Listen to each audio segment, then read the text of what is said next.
আমন্ত্রণ world news টুডেতে আপনাদের সাথে থাকছি আমি শাহনাজ শারিয়ার। শুরুতে জানিয়ে দিচ্ছি শিরোনামগুলো। যুদ্ধবিরতির আলোচনায় মিশরে হামাসের প্রতিনিধি দল, যুক্তরাষ্ট্রে অব্যাহত শিক্ষার্থীদের বিক্ষোভ।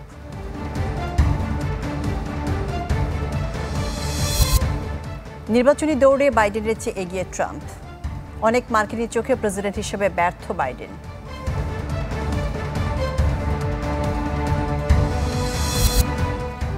টর্নেডোর আঘাতে বিপর্যস্ত যুক্তরাষ্ট্র ও চীনের দক্ষিণাঞ্চল, বিদ্যুৎ বিচ্ছিন্ন কয়েক হাজার মানুষ।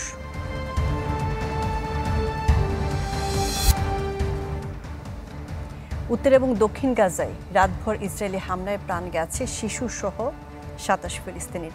রাফায় ধসে পড়েছে বেশ কয়েকটি আবাসিক ভবন। ধ্বংসস্তূপের মধ্য থেকে অনেকের মরদেহ উদ্ধার করেছে রেড ক্রিসেন্ট। আটকে পড়াদের খুঁজতে চলছে উদ্ধার অভিযান। এদিকে গাজার উত্তরাঞ্চলে নিহত হয়েছেন অন্তত ৭ জন। এদিকে ইসরায়েলি গণমাধ্যম চ্যানেল 12-এর রিপোর্টে দাবি করা হয়েছে প্রধানমন্ত্রী বেনিয়ামিন নেতানিয়াহু সহ ইসরায়েলের ৩ কর্মকর্তার বিরুদ্ধে গ্রেপ্তারি পরোয়ানা জারি করতে পারে আন্তর্জাতিক অপরাধ আদালত। গাজায় থামছেই না ইসরায়েলি তাণ্ডব। দফায় দফায় শান্তি আলোচনা ব্যর্থ হওয়ার পর নতুন করে শুরু হচ্ছে যুদ্ধবিরতির বৈঠক, যাতে অংশ নিতে মিশরে হামাসের প্রতিনিধি দল। এদিকে গাজায় যুদ্ধবন্ধের দাবিতে যুক্তরাষ্ট্রের বিশ্ববিদ্যালয়গুলোতে অব্যাহত রয়েছে বিক্ষোভ। এ পর্যন্ত আটক করা হয়েছে ৯ শতাধিক শিক্ষার্থীকে। অবরুদ্ধ গাজা উপত্যকায় প্রায় ৭ মাস ধরে চলছে ইসরায়েলি আগ্রাসন। উত্তর, মধ্য ও দক্ষিণাঞ্চলে দিন রাত চলছে বোমা ও স্থল হামলা। নতুন করে এখন রাফা শহর গুড়িয়ে দেওয়ার পরিকল্পনা বাস্তবায়নের অপেক্ষায় জায়নবাদী সেনারা। এমন পরিস্থিতিতে স্থগিত হয়ে যাওয়া যুদ্ধবিরতি প্রক্রিয়া নতুন করে শুরু করেছে মিশর, যাতে ইসরায়েলের দেয়া প্রস্তাব পর্যালোচনা করে দেখার কথা জানিয়েছে ফিলিস্তিনের স্বাধীনতাকামী সংগঠন হামাস। খলিল আল হাইয়ার নেতৃত্বে যুদ্ধবিরতি আলোচনায় মিশরে রয়েছেন হামাস প্রতিনিধিরা। একই দিনে সৌদি আরব সফরে রয়েছেন মার্কিন পররাষ্ট্রমন্ত্রী অ্যান্টনি ব্লিংকেন। বিশ্ব অর্থনৈতিক ফোরামের বৈঠকে অংশ নেওয়ার পাশাপাশি গাজায় যুদ্ধবিরতি ইস্যু নিয়েও কথা বলেন ব্লিংকেন। গাজায় দুর্দশা কমাতে যুদ্ধবিরতি আর জীবন বিনিময়ের বিকল্প নেই। যুদ্ধ বন্ধে সব ধরনের চেষ্টা করব আমরা। ইসরায়েল সফরের সময় এই বিষয়টি জোর দেওয়া হবে।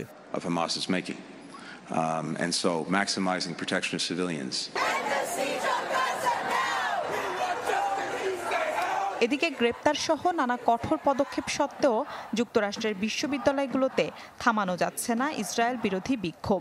এ পর্যন্ত আটক করা হয়েছে ৯ শতাধিক শিক্ষক ও শিক্ষার্থীকে, যাতে বড় ধরনের চাপের মুখে বাইডেন প্রশাসন। বিক্ষোভ ছড়িয়ে পড়েছে কানাডা, অস্ট্রেলিয়া, ফ্রান্স ও ব্রিটেনেও। শিক্ষার্থীদের আন্দোলনের অধিকারকে জোর করে থামিয়ে দেওয়ার চেষ্টা করা হচ্ছে, যেটা অন্যায়। তবে শেষ পর্যন্ত গাজায় আমাদের সমর্থন অব্যাহত থাকবে। গাজায় অবিলম্বে যুদ্ধ বন্ধ ও জিম্মিদের ফিরিয়ে আনার দাবিতে আন্দোলন অব্যাহত রয়েছে ইসরায়েলেও। ৭ অক্টোবর হামাসের হামলা ঠেকানোর বিষয়েও দেশটিতে বাড়ছে ক্ষোভ আর সমালোচনা। কানাঘুষা চলছে যে কোনো সময় পদত্যাগ করতে পারেন ইসরায়েলের সেনাবাহিনী প্রধান হার্জি হালেভি। মিলা খন্দকার, চ্যানেল 24। লোকসভা নির্বাচনের মধ্যেই বড় ধাক্কা খেল কংগ্রেস শিবির। মনোনয়ন প্রত্যাহার করে বিজেপিতে যোগ দিয়েছেন ইন্দোর লোকসভা কেন্দ্রের কংগ্রেস প্রার্থী অক্ষয় কান্তি বাম। সোমবার জেলা প্রশাসকের দপ্তর থেকে মনোনয়ন প্রত্যাহার করে নেন তিনি। এর কিছুক্ষণ পরেই দল থেকে সরে দাঁড়ানো এবং বিজেপিতে যোগ দেওয়ার ঘোষণা দিয়েছেন তিনি। আগামী ১৩ মে চতুর্থ দফায় ভোট হবে ইন্দোরে। তার আগেই দল থেকে বেরিয়ে যাওয়ার সিদ্ধান্ত নিয়েছেন অক্ষয় কান্তি। গত মার্চ মাসে ইন্দোরের প্রার্থী হিসেবে তার নাম ঘোষণা করে কংগ্রেস।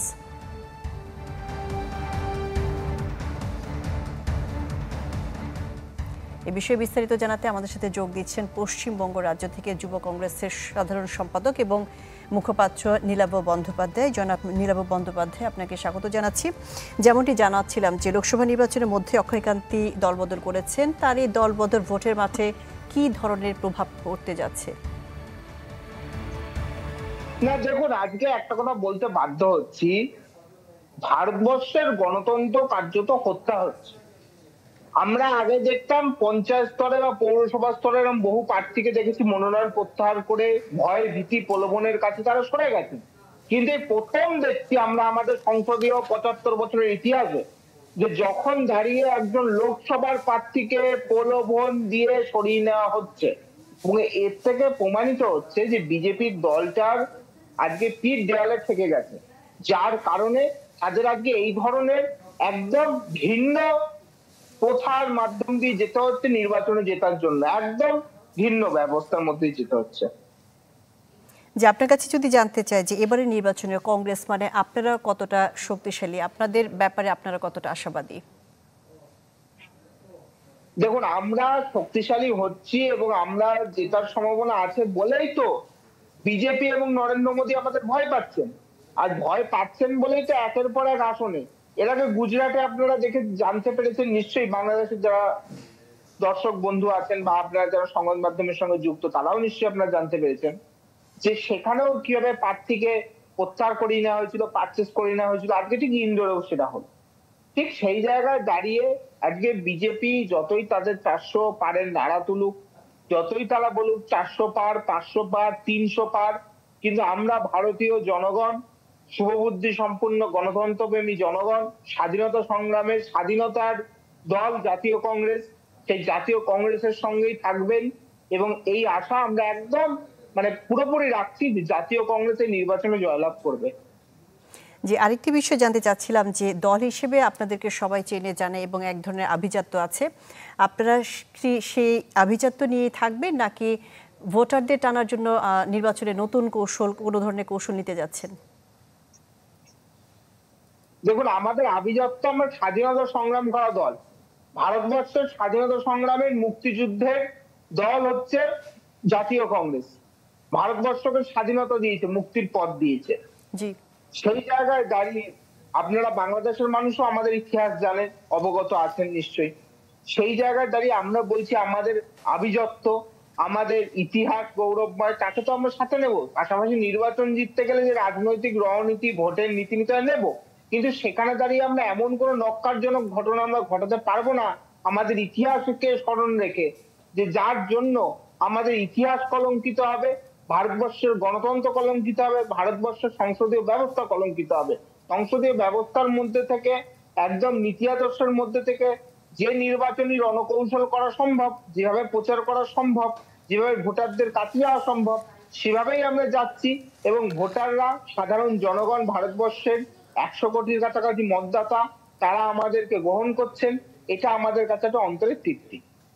জি, জনাব নীলাভ বন্দ্যোপাধ্যায়, আমাদেরকে সময় দেওয়ার জন্য আপনাকে অনেক ধন্যবাদ। লোকসভা নির্বাচনের মধ্যে অক্ষয়কান্তি মানে কংগ্রেসের প্রার্থী দলবদল করেছেন, এই নিয়ে জানাচ্ছিলেন কলকাতা থেকে নীলাভ বন্দ্যোপাধ্যায়। এর সাথে ওয়ার্ল্ড নিউজ টুডেতে নিচ্ছি বিরতি, ফিরছি একটু পরেই। আপনারা আছেন ওয়ার্ল্ড নিউজ টুডেতে। গরম বাড়লে বিভিন্ন দেশে বন্ধ রাখা হয় শিক্ষা প্রতিষ্ঠান। প্রখর রোদের ভোগান্তি থেকে শিক্ষার্থীদের রক্ষা করতে নেওয়া হয় এই উদ্যোগ। কোনো কোনো দেশে রয়েছে 1 মাস স্কুল বন্ধ রাখার নজির।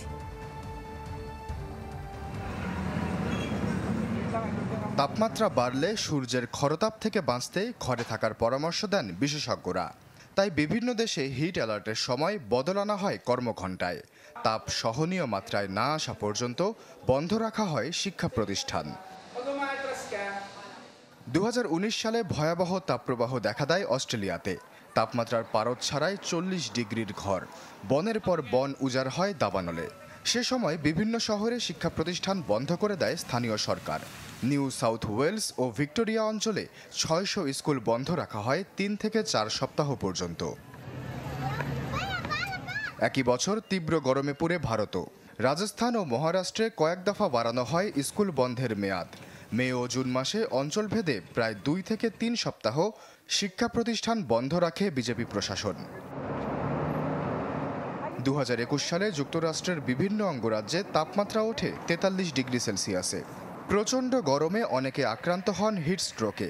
সে সময় 7 দিনের জন্য বন্ধ করে দেয়া হয় স্কুল। 2018 সালে তাপমাত্রার কারণে 1 সপ্তাহের ছুটি দেখে ফ্রান্স, স্পেন ও জার্মানি। একই বছর কানাডাতেও দেয়া হয় 1 সপ্তাহব্যাপী গ্রীষ্মকালীন ছুটি। আরব আমিরাতেও 2019 সালে তাপ মোকাবেলায় শুরুতে কয়েক ঘন্টা কমানো হয় শিক্ষা প্রতিষ্ঠানের সময়। পরবর্তীতে তাপমাত্রা 45 ডিগ্রি সেলসিয়াসে উঠলে বন্ধ করে দেয়া হয় স্কুল। দুবাই ও আবুধাবিতে সে সময় 5 থেকে 7 দিনের ছুটি দেয়া হয়। 2020 সালে 1 সপ্তাহের কম সময় বন্ধ রাখা হয় জাপান ও সৌদি আরবের স্কুল। বর্তমানে প্রচণ্ড গরমে স্কুল বন্ধ রেখেছে ফিলিপাইন ও ভারতের কয়েক রাজ্য। বাংলাদেশে হিট অ্যালার্টের মেয়াদ বাড়লেও 7 দিনের মধ্যেই খুলে দেওয়া হয়েছে শিক্ষা প্রতিষ্ঠান। আশ্বাস চৌধুরী, চ্যানেল 24। ফৌজদারি অভিযোগে বিচারের সম্মুখীন হয়েও মার্কিন প্রেসিডেন্টের নির্বাচনী দৌড়ে জো বাইডেনের চেয়ে এগিয়ে ডোনাল্ড ট্রাম্প। নানা মামলায় নাম জড়ালেও ব্যাপক সমর্থন ধরে রেখেছেন সাবেক মার্কিন প্রেসিডেন্ট ট্রাম্প। মার্কিন গণমাধ্যম সিএনএনের সাম্প্রতিক জনমত জরিপ দিচ্ছে এমন আভাস। এতে দেখা গেছে নিবন্ধিত ভোটারদের মধ্যে 49% ট্রাম্পকে সমর্থন দিয়েছেন, আর বর্তমান প্রেসিডেন্ট বাইডেনের প্রতি সমর্থন জানিয়েছেন 45% মানুষ। নতুন জরিপে 61% মানুষ মনে করেন প্রেসিডেন্ট হিসেবে ব্যর্থ হয়েছেন বাইডেন। 18 থেকে 23 এপ্রিল পর্যন্ত চালানো হয় এই জরিপ। শক্তিশালী টর্নেডোর আঘাতে লন্ডভন্ড যুক্তরাষ্ট্রের ওকলাহোমা অঙ্গরাজ্য এবং চীনের দক্ষিণাঞ্চল। বিদ্যুৎ বিচ্ছিন্ন হয়ে পড়েছে কয়েক হাজার মানুষ, প্রাণ গেছে বেশ কয়েকজনের। গেল শুক্রবার যুক্তরাষ্ট্রের মধ্য পশ্চিমাঞ্চলীয় নেব্রাস্কা ও আইওয়া অঙ্গরাজ্যে আঘাত হানে বেশ কয়েকটি টর্নেডো। সেই ধাক্কা সামাল না দিতেই এবার শক্তিশালী টর্নেডোর কবলে লন্ডভন্ড ওকলাহোমা। স্থানীয় সময় শনিবার বেশ কয়েকটি শক্তিশালী টর্নেডো আঘাত হানে মধ্যাঞ্চলীয় অঙ্গরাজ্য ওকলাহোমায়। টেক্সাস থেকে মিসৌরি পর্যন্ত প্রবাহিত এই টর্নেডোতে উড়ে যায় ঘরবাড়ির ছাদ, লন্ডভন্ড হয় গাছপালা, ক্ষতিগ্রস্ত হয়েছে বেশ কিছু যানবাহন, বিদ্যুৎ বিচ্ছিন্ন হয়ে পড়ে কয়েক হাজার মানুষ, প্রাণ গেছে একটি 4 মাস বয়সী শিশু সহ কয়েকজনের, আহত শতাধিক। এই টর্নেডোকে বিগত কয়েক বছরে সবচেয়ে শক্তিশালী আখ্যা দিয়ে অঙ্গরাজ্যটিতে দুর্যোগকালীন জরুরি অবস্থা ঘোষণা করেছেন ওকলাহোমার গভর্নর। সোমবার পর্যন্ত বৈরী আবহাওয়া অব্যাহত থাকবে বলে জানিয়েছে দেশটির আবহাওয়া অফিস। এদিকে শক্তিশালী টর্নেডোর আঘাতে বিপর্যস্ত চীনের দক্ষিণাঞ্চল। স্থানীয় সময় শনিবার বিকেলে দেশটির বাণিজ্যিক কেন্দ্রভূমি হিসেবে পরিচিত গুয়াংঝু প্রদেশের বাইজুনে এই টর্নেডো আঘাত হানে। টর্নেডোতে বহু গাছপালা উপড়ে যায়, ক্ষতিগ্রস্ত হয় বেশ কিছু যানবাহন। এতে কয়েকজনের মৃত্যুর খবর পাওয়া গেছে, নিখোঁজ রয়েছেন প্রায় অর্ধশতাধিক। টর্নেডোর কারণে ক্ষয়ক্ষতির কবলে পড়ে অন্তত 140টি কারখানা। স্থানীয় বাসিন্দাদের সহযোগিতায় তল্লাশি ও উদ্ধার অভিযান চালায় প্রশাসন। মাসুম রাব্বি, চ্যানেল 24। ওয়ার্ল্ড নিউজ টুডেতে নিচ্ছে আরেকটি বিরতি, একটু পরে। আপনারা দেখছেন ওয়ার্ল্ড নিউজ টুডে। বিশ্বের অন্যতম আধুনিক বিমানবন্দর টার্মিনাল নির্মাণের ঘোষণা দিয়েছে সংযুক্ত আরব আমিরাতের দুবাই সরকার। নির্মাণ কাজ শেষ হলে এটি হবে বিশ্বের সবচেয়ে বড় টার্মিনাল। চোখ ধাঁধানো সব স্থাপত্য শৈলী, সুযোগ সুবিধা এবং নকশার কারণে বিশ্বের প্রসিদ্ধ বিমানবন্দরের তালিকায় আছে সৌদি আরবের কিং ফাহাদ আন্তর্জাতিক বিমানবন্দর, দুবাইয়ের আন্তর্জাতিক বিমানবন্দর, যুক্তরাষ্ট্রের কলোরাডোর ডেনভার এবং তুরস্কের ইস্তানবুল আন্তর্জাতিক বিমানবন্দরের নাম। তবে এবার বিশ্বে সাড়া ফেলতে যাচ্ছে দুবাইয়ের আল মাকতুম আন্তর্জাতিক বিমানবন্দর টার্মিনাল। এই বিমানবন্দরে শুধু টার্মিনালই দুবাইয়ের আন্তর্জাতিক বিমানবন্দরের চেয়ে 5 গুণ বড়। টার্মিনাল নির্মাণ হয়ে গেলে প্রথম পর্যায়ে প্রতি বছর 15 কোটি যাত্রীকে সেবা দিতে পারবে আল মাকতুম বিমানবন্দর। পরবর্তী 10 বছরে যা দাঁড়াবে 26 কোটিতে। পুরো দমে চালু হলে এই বিমানবন্দর থেকে একই সময়ে উড্ডয়ন অবতরণ করবে 400 ফ্লাইট। নির্বিঘ্নে ফ্লাইট পরিচালনায় থাকবে 5টি রানওয়ে, থাকবে অত্যাধুনিক এভিয়েশন প্রযুক্তি। দুবাইয়ের আমির শেখ মোহাম্মদ বিন রশিদের সামাজিক যোগাযোগ মাধ্যম এক্সের এক পোস্টে জানা যায়, আল মাকতুমের টার্মিনাল ঘিরে দুবাইয়ের দক্ষিণ অঞ্চলে নতুন শহর গড়ে তোলার পরিকল্পনা করা হয়েছে, যেখানে অন্তত 10 লাখ মানুষ বসবাস করতে পারবেন। দুবাইকে প্রধান বন্দর ও কেন্দ্রে পরিণত করতে এমন মেগা প্রকল্প হাতে নিয়েছে আমিরাত সরকার। মোর্শেদ শোভন, চ্যানেল 24। বিশ্বব্যাপী অনলাইনে ফ্যাশন ই কমার্সের ব্যবসা করে বিলিয়ন ডলারের বাণিজ্য গড়ে তুলেছে বড় অর্থনীতির দেশগুলো। তালিকায় স্থান করে নিয়েছে চীনের ভিআইপি শপ, জার্মানির ঝালেন্ডো, যুক্তরাজ্যের হাট গ্রুপ এবং যুক্তরাষ্ট্রের রিভলভের মতো কোম্পানিগুলো। যাতায়াত, সময়, দরদাম এসব সামলে বাজারে গিয়ে কেনাকাটা অনেকের কাছে ঝামেলার। তবে প্রতিদিনের জীবনযাপনকে অনেকটাই সহজ করে তুলেছে ডিজিটাল যুগের ই-কমার্স। খাবার, যন্ত্রপাতি বা পরিধেয় পোশাক পাওয়া যায় প্রয়োজনীয় সব পণ্য। কয়েক বছরের মধ্যেই যা রূপ নিয়েছে বিলিয়ন ডলারের বাণিজ্যে। অনলাইন ভিত্তিক ফ্যাশন ই-কমার্সের রেসে বিশ্বের প্রথম অবস্থানে চীনের প্রতিষ্ঠান ভিআইপি শপ। 2008 সালে শুরুর পর বর্তমানে $9.3 বিলিয়ন বাজার মূল্যের মালিক তারা। পণ্যের ডিসকাউন্ট অফার আর গুণগত মানই তাদের সাফল্যের কৌশল। শীর্ষ ফ্যাশন ই-কমার্সের তালিকায় দ্বিতীয় অবস্থানে জার্মান কোম্পানি জালেন্ডো। বিশ্বের 25টি দেশে যাদের পণ্য সরবরাহ করা হয়। রয়েছে প্রায় 51 মিলিয়ন সক্রিয় গ্রাহক। 6000 ব্র্যান্ডের নানা পণ্য নিয়ে তাদের মার্কেট ক্যাপিটাল এখন $7.5 বিলিয়ন। ডিজাইনার ফ্যাশন, হোমওয়্যার আর বিউটি প্রোডাক্ট নিজেদের সংগ্রহে রেখে ই-কমার্সের ব্যবসায় নাম কুড়িয়েছে যুক্তরাজ্যের আরেক প্রতিষ্ঠান হাট গ্রুপ, যাকে বলা হয় ইউরোপের অন্যতম শীর্ষ খুচরা বিক্রয়কারী প্রতিষ্ঠান। 200টির বেশি কাউন্ট্রিতে নিজেদের পণ্য সরবরাহ করে জনপ্রিয় প্রতিষ্ঠানটির বাজার মূল্য ছাড়িয়েছে $1.3 বিলিয়ন ঘর। প্রিমিয়াম লাইফস্টাইল ব্র্যান্ড আর নতুন সব আবিষ্কারের মাধ্যমে 1000-এর বেশি ব্র্যান্ডের পোশাক, জুতা, কসমেটিক্স সরবরাহ করে শীর্ষ প্রতিষ্ঠানের তালিকায় নাম লিখিয়েছে যুক্তরাষ্ট্রের প্রতিষ্ঠান রিভলভ, যার বর্তমান বাজার মূল্য $1.2 বিলিয়ন। শীর্ষ ফ্যাশন ই-কমার্সের তালিকায় আরও আছে জার্মানির অ্যাবাউট ইউ ও যুক্তরাজ্যের আসোসের মতো প্রতিষ্ঠান, যারা বিলিয়ন ডলার না হলেও নিজেদের সংগ্রহে রেখেছে অন্তত $500 মিলিয়ন। নাদিয়া ইসলাম তুলি, চ্যানেল 24। এই ছিল আজকের ওয়ার্ল্ড নিউজ টুডেতে। এতক্ষণ সাথে থাকার জন্য ধন্যবাদ সবাইকে।